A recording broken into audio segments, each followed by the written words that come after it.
Good morning, everyone, and welcome to Weekly Profit Talk.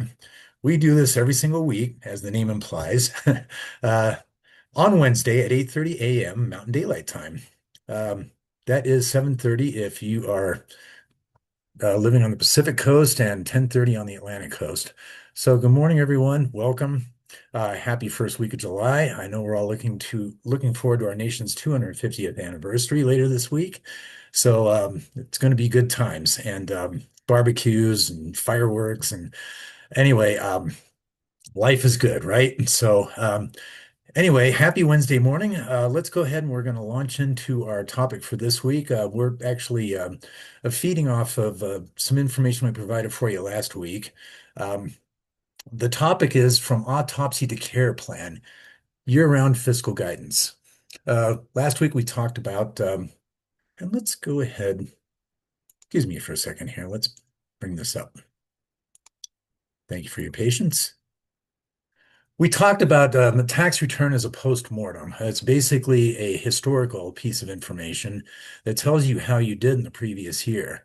But by the time you have that information, obviously, what you have is a history lesson. And though it's very useful, it's also basically information that lies far in the past. And we asked the question, what would it look like to have someone reading your vitals all year long instead of writing the autopsy the following April? The difference between an autopsy and a care plan is the timing. An autopsy is performed once on something that can no longer be changed. Okay? Obviously. A care plan runs continuously.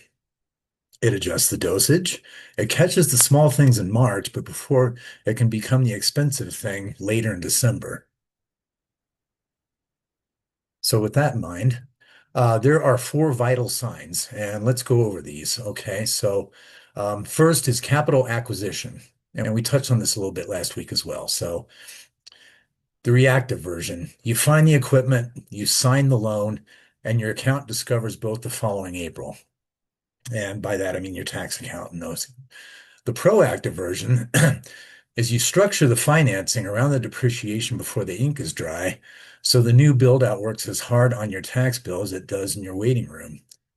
Same equipment, same waiting room, a materially better outcome decided in advance. Staffing, the reactive version. You hire because the schedule is full and you're exhausted, then hope the math works itself out. The proactive version, you know your contribution margin each provider carries before you ever make an offer, so the hire becomes a deliberate move rather than one based on hope. You learn whether the next associate makes you wealthier or simply busier while you can still choose. Year-round tax planning, and I'm big on this. The reactive version, the bill arrives and you pay it. The proactive version, you make quarterly moves while there is still a quarter left to move them. Entity elections, retirement structures, owner compensation adjustments, each adjusted in real time. April stops being a verdict and quietly becomes a formality. And this is one of the biggest things that um, we like to share with every one of our current clients as well as potential future clients is that you should look forward to tax time as a measure of your metrics and a validation of the year past and not as a time for stress and worry. So, cash flow, timing of money, the reactive version, the profit and loss insists you had a wonderful year, but your checking account begs to differ. The proactive version, you engineer the timing of money in and money out, so the practice is not merely profitable on paper, but genuinely liquid in your practice. Profit is an opinion, cash is a fact.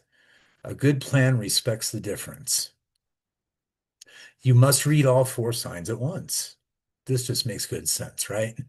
These four decisions are not separate. They are a single circulatory system. The financing you choose changes your cash flow. The cash flow you have determines whether you can afford the hire. The hire reshapes your tax picture. The tax picture shapes the next financing decision. And it's basically a cycle. Pull one lever and the other three move. You cannot manage a connected system with a snapshot taken once a year. It requires someone watching the whole body continuously. So let's talk about that. The missing member of your care team. You already accept this logic in medicine. Nobody calls preventative care a luxury reserved for the wealthiest patients. You call it good practice. And this is the thing that you basically beat your head on the desk trying to get your patients to listen to. So, a fractional CFO is not an indulgence for large groups with money to burn. It is the financial equivalent of preventative medicine. And it is, by the way, I didn't say so here, but surprisingly affordable. The key word is fractional. You're basically not hiring somebody on a six-figure overhead to take charge of this 40 hours a week. Fractional puts this into the realm of possibility for you. It's the member of your care team you did not know was missing, the one who keeps the practice off the table instead of writing up why it ended there. Your practice deserves precisely the same standard of care that you demand for your patients. And that is basically the bottom line. So I talked a little bit about fractional here. If you go back in time to our blogs on our website, actually, a couple of months ago, we actually discussed what a fractional CFO relationship looks like and what this can cost you. It is fractional, and that is it takes a fraction of the time for us to be able to guide you, not only with the information that has passed the previous month or the previous year. Um, we're basically speaking to folks that have been running their practice by keeping a set of books and then turning those books over to a tax accountant at the end of the year. Your bookkeeper is probably very competent and knows exactly what to do to categorize everything.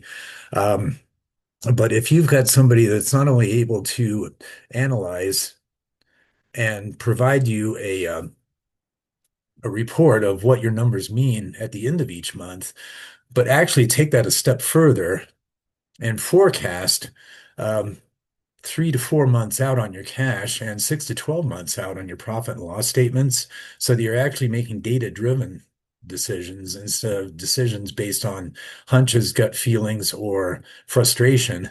Um, the difference can mean thousands, more likely tens of thousands of dollars in additional profit, as well as tax savings to your practice. So, with that in mind, we are talking to you on one of three different media here. You are watching us either on YouTube or LinkedIn, or of course, Facebook. And you can comment in any one of the three of those. So do that if you're interested in finding out more about how working with someone like me can help you to put tens of thousands of dollars back into your practice with tax savings and additional profit, as well as basically knowing exactly how your cash flow is going to look month to month. You can do this, and it's surprisingly affordable. So let's talk about it. Uh, you have a, comments capability, any one of those three media platforms, whether or not you're watching this live or in replay. So, write help, more info, or book a call, or let's talk in the comments section. We'll get back to you within 24 business hours, and that first call is always free. So, there's no obligation. Let's talk about whether or not it resonates to work together. Okay. So, until then, happy first week of July. Have an amazing rest of your day, an awesome weekend and holiday. Yeah, I guess I'm sorry, I gotta look at that. The fourth on a Saturday. Hopefully, you're going to be able to take a little bit of extra time off, enjoy family and all the good food and the fun. So, and as far as the rest of the day goes, if you have a chance, do something randomly kind for a stranger. So, until next week, so long, and we will see you for the next weekly Profit Talk.